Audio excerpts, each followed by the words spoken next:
Ladies and gentlemen, welcome back.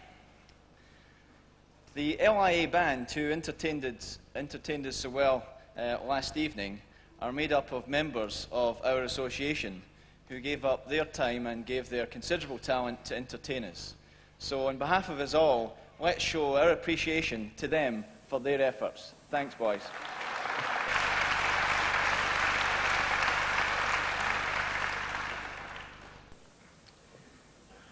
To help smooth the way, a few brief items of housekeeping.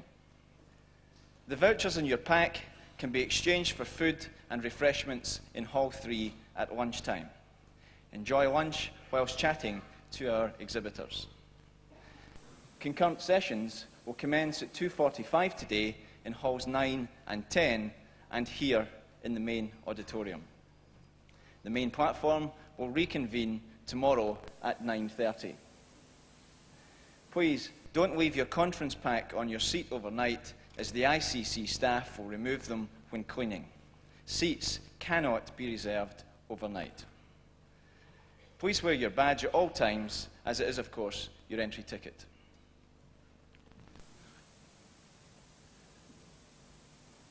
Jim Cronin celebrates 25 years in the business. He feels he's at home today, as he will be the first to tell you he is proud to be a Brummie.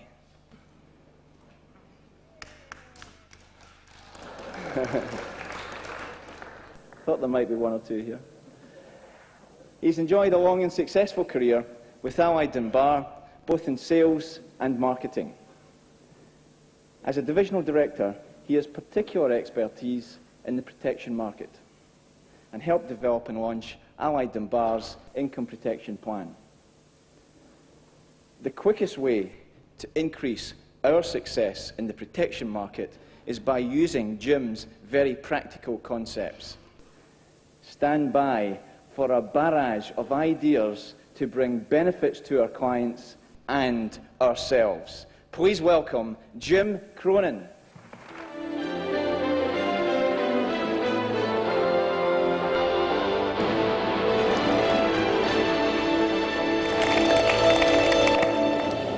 Thank you very much indeed. Good morning, ladies and gentlemen. It is good to be home. It really is.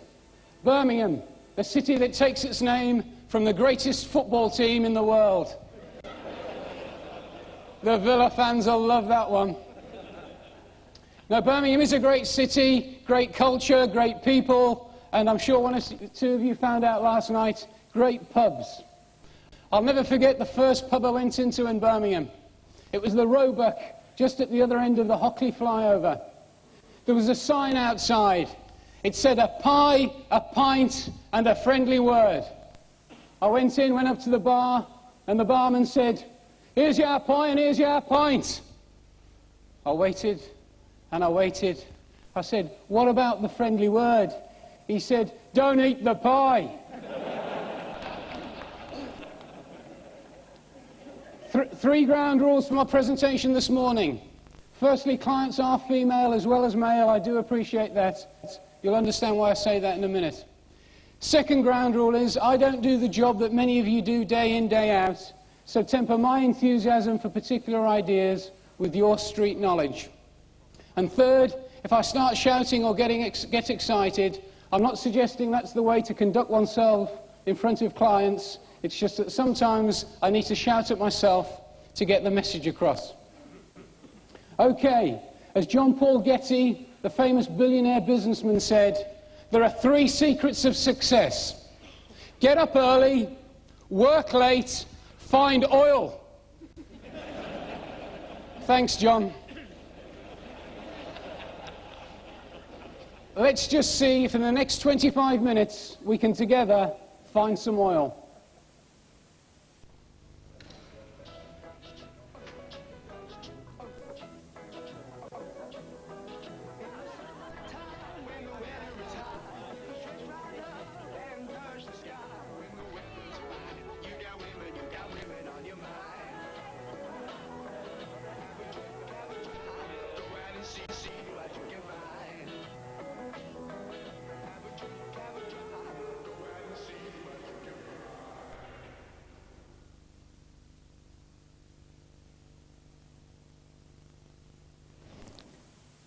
People die and their dependents suffer horrendous hardships.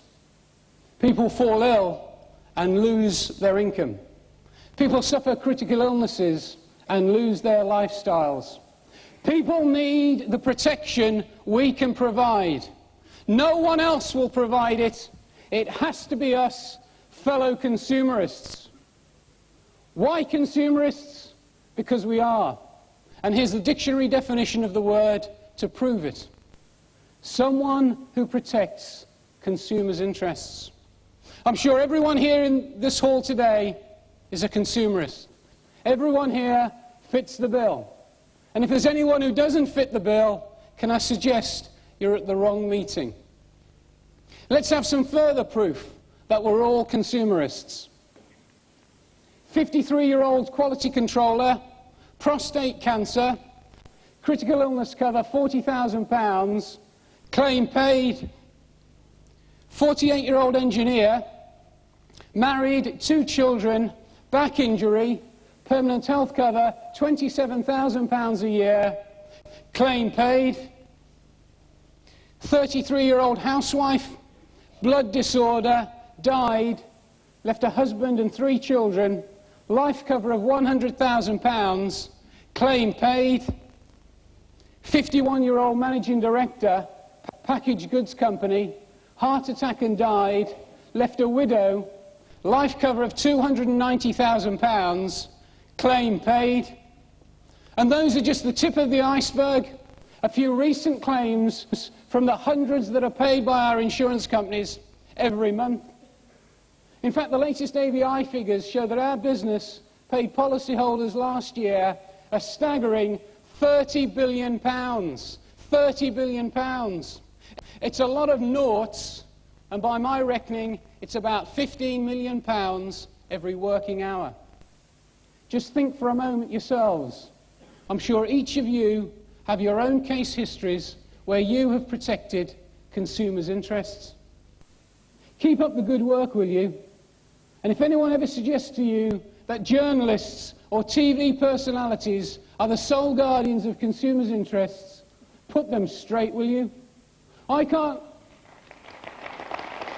Thank you.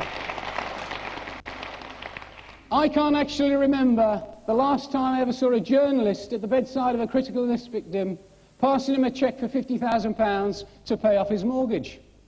I can't actually remember the last time I ever saw a TV personality at the graveside passing cheques for £200,000 to the grieving family. Can you? So let's hold our heads high. Let's take pride in what we do.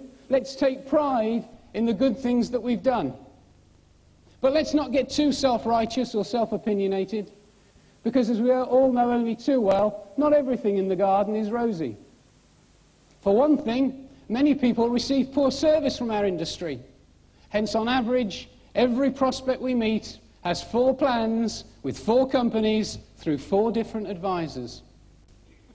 But worse, much worse than all of that, is the fact that people still fall ill and lose their incomes. People suffer critical illnesses and lose their lifestyles. And last but not least, people die and their dependents suffer horrendous hardships. How long have our insurance companies been around? Hundreds of years, and yet we still haven't cracked it.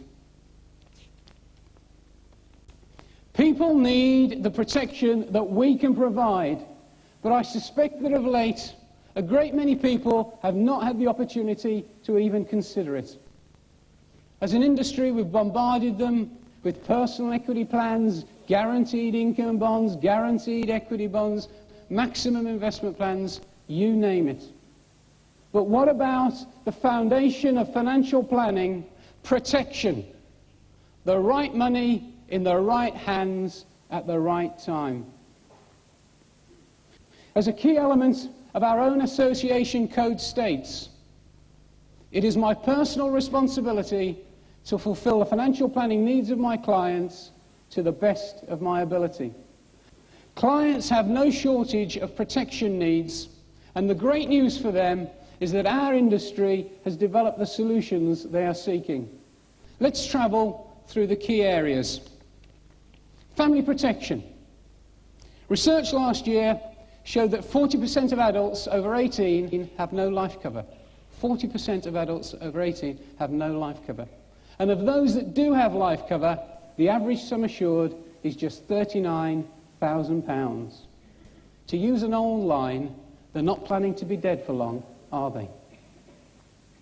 The same research also highlighted that 25% of adults with dependent children have no life cover.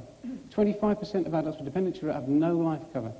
And yet the same survey proved once again the tried and tested figure that about 85% of people see life cover as essential. Mr. Client, could you live for the rest of your life on the amount you're insured for? You could be asking your family to do just that. Could we all live for the rest of our lives on the amount we're insured for? We could be asking our families to do just that. Let's not be like the kamikaze pilot on his 20th mission, involved but not committed. Mr. Client, you've told me your goals in life and you're well on your way up what some call the hill of life to success at the top. And we all perceive success differently. If you're taken out of the picture, as a family man, it's your responsibility to support your wife and children on that climb as they indeed support you. When you're taken out of the picture, how far down the hill of life do you want your wife and family to fall? Because if they hit rock bottom, they'll at best get only £3,500 a year in state benefits. Is that what you want for them? Mr. Client, why insure everything you own for what it's worth? Your car, your house, your camera, but not your life, your most important asset? Mr. Client, it's not if we die, but when. To the best of my knowledge, no one's ever got out of here alive. It's still one death per person. And if the Daily Telegraph obituary column is to be believed, we're still dying in alphabetical order.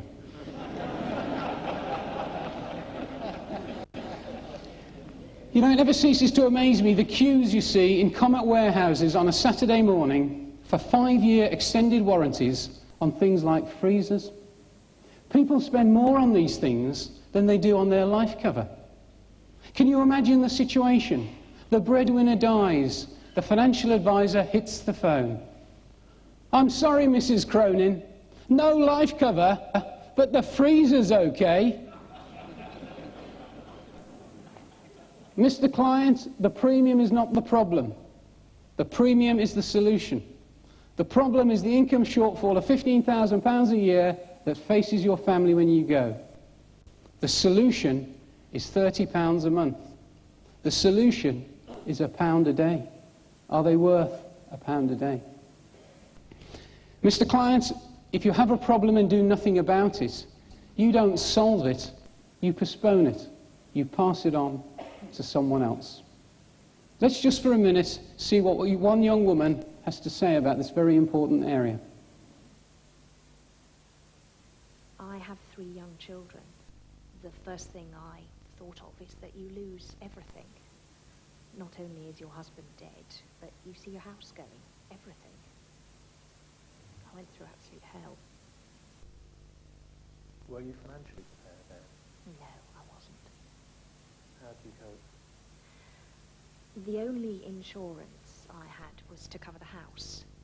I'd insured his life for the mortgage, so the first thing I did was to pay the house off. The first thing everyone asks you when you're widowed young is, was he insured? Or you should have had more insurance. It brings it home that you haven't got to be 60 to be a widow. You haven't got to be 60 to be a widow. Family protection, it has to be us. Next, income protection. In any one year, more than 1 million people are off work for periods in excess of 6 months as a result of illness or disability. Mr. Client, if I'd phoned you up today and you'd been ill for 6 months, how would your finances now look? Mr. Client, do you know anyone who's ever been ill for a long period of time? How did it affect their finances? What would be your situation if it happened to you? Mr. Client, don't worry if you don't claim. Compare the cost of having it and not needing it with needing it and not having it. Mr. Client, good health is your most precious asset. Use it while you can to complete your insurance program. Income protection, it has to be us. Moving on now to critical illness. 3 out of 5 of our clients will suffer a critical illness such as cancer, heart attack or stroke during their lifetime. Mr. Client, every year 600,000 people suffer what we term a critical illness, and many suffer severe financial hardship as a result. What would be your situation if it happened to you? Mr. Client, a business can die from a heart attack. Someone in the UK suffers a critical illness every minute of the day, every day of the year. Mr. Client, you need to consider critical illness cover, not because you're going to die, but because you're going to live. Now, I don't know if any of you saw these press cuttings. This first one is from the Today newspaper, and I quote, "A career woman earning £18,000 a year was sacked when she told her boss she needed time off for a life-saving cancer operation. Ms. X battled bravely on at work after being diagnosed as having leukemia. But when she was offered a vital bone marrow transplant, which meant she would have to take 6 months off work, her employers fired her." The second cutting is from the Express. "A world-famous restaurant is fighting financial crisis. The French culinary master had a near-fatal stroke and had to stay away. Its sales and marketing manager said, the key man's stroke was disastrous for the business, which was already reeling from the effects of the recession. And the bank was applying pressure over the overdraft. Success was almost exclusively due to the key man's involvement. It was disastrous." Now, it's too late for the people in the press article, but it is not too late for many of our clients. Remember, just 1% of the UK population have any form of critical illness cover. But already there are those who have reason to be grateful for it. Here's one family's story. We were a very happy family. Husband, wife, 2 children, 2 daughters. Claire's 12, Sophie's 9. Things were great. Sue was running her own business. She had a very busy life. She was running a freelance training consultancy, going out visiting customers on their premises, developing and delivering training programs. I was a sales manager for a company, travelling all over the country, all over the world in fact. A very busy lifestyle, like most couples of our age, and living slightly beyond their means.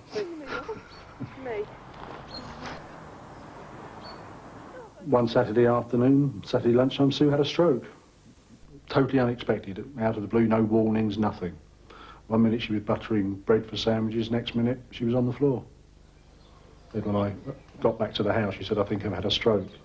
And she says she remembers thinking to herself, well, I can't have had a stroke, I'm only 37. You know, people at 37 don't have strokes. We were very fortunate. Some 2 or 3 years ago, we'd taken out a critical illness plan, exactly for this eventuality, not that you ever dream it would happen. We were able to reduce our mortgage down to a very, very sensible level. We were able to invest the rest of it into various short and long-term funds. Again, it would give us some sort of long-term income. Don't believe it can't happen to you. I mean, we were healthy. You know, Sue was a semi-vegetarian, she exercised, she wasn't overweight, I was. Business lunches and 200-mile drives up the motorway and things like that. You just don't think it will happen to you.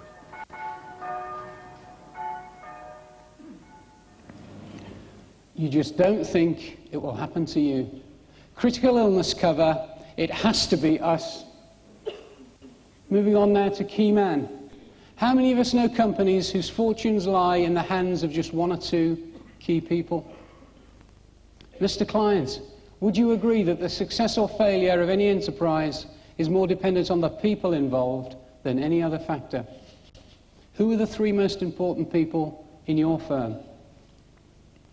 Mr. Client, if it's logical to insure a man's desk, it must be logical to insure the man behind the desk. Which is the easier to replace?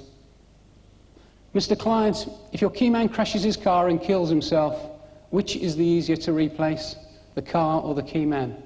Now, I know that in 90% of cases they actually say the car, sorry, the key man, but they don't mean it. You've insured the car, hadn't we better insure the key man? Mr. Client, someone always carries the risk. Will it be you, your company, or my company? Mr. Client, your key man, does he take a holiday? For how long?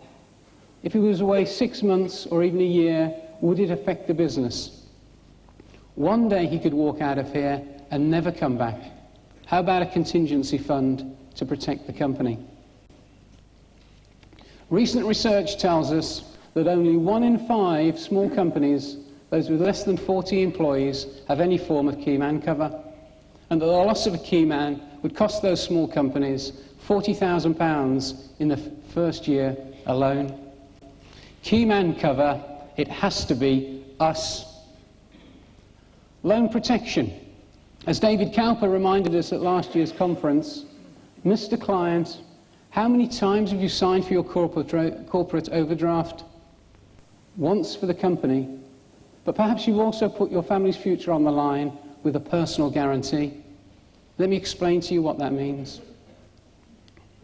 Mr. Client, your borrowings, are they on a traditional basis or are they on the newer self-cancelling basis? Mr. Client, do you have any rug-pulling loans? In other words, when you go, will your company collapse like a pack of cards? Mr. Client, do you want to be remembered for your debts? They're your debts. Make sure they go with you. Loan protection, it has to be us. Now to partnership and share purchase assurance. In a business with just 2 shareholders or partners, there's a 1 in 3 chance that one of them will die before reaching retirement age. Running a business in such a situation is like playing Russian roulette, not with 1 bullet in the chamber, but 2. Mr. Client, I'm here today to talk to you about you being in business with your partner's wife's next husband. Yes, your partner's wife's next husband. Mr. Client, you have a personal will. Can I ask you why? You know, it's for those very same reasons it's now normal practice for directors like you to set up a company will. My company specialises not only in the documentation, but also in providing the money that will inevitably be required to carry out your wishes. Mr. Client, when your partner dies, what salary will you pay his widow? How will you like to do all of the work and yet share the profits? How would she like to do none of the work and yet share the profits? Partnership and share purchase assurance, it has to be us. Now, before I leave the subject of business insurance, I must tell you my favourite life assurance story of all time. It's a conversation I had many years ago with an old friend and established advisor in Wolverhampton. Because of his success in the business market, I asked him for some sales ideas. And he said to me, he didn't have any sales ideas. So I said, well, tell me about the sale you made the previous day. He said he went into the foundry in Tipton and he said to the client, Harry, I've got 1 policy left in my bag out of this month's allocation. Do you want it or do you? Bear in mind, this was pre-Financial Services Act days. The client said, what's it worth, Keith? The advisor said, £30 a month, Harry. No, Keith, not the premium. What's the summer showered? Summer showered, Harry, summer showered. It's got bugger all to do with you, you'll be dead.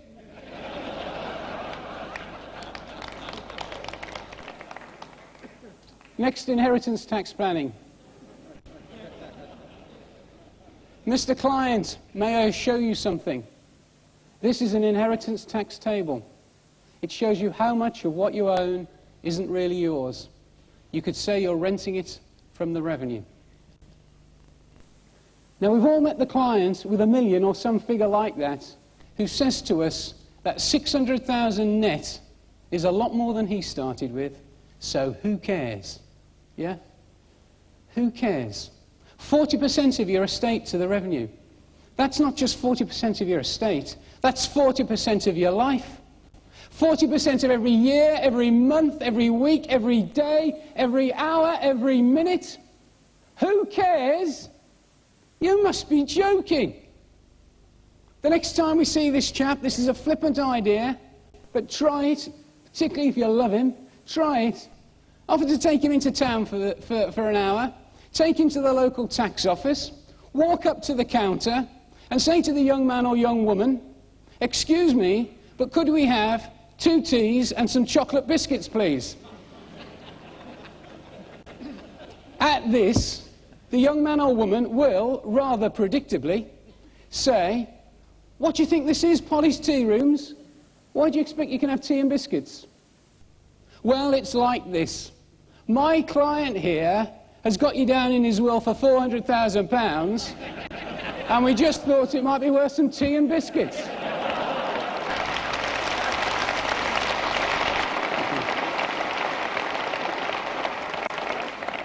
But maybe, just maybe, he'll see things a bit differently. At the very least, tell him to put in less effort on those revenue days. At the very least, get him to see a bit more of his family on those days. Inheritance tax planning, it has to be us. And finally, spouse insurance. Every single day, 460 wives and 210 husbands in the United Kingdom lose their spouse through death. Research last year showed that the cost of employing someone to carry out a mother's duties was about £17,000 a year. So that means that life cover of 150,000 is probably the minimum. How many of our clients have got the minimum? Mr. Client, have you ever had to stay at home and look after the children while your wife went into town for the day? I'm sure you enjoyed it, and presumably you still got paid.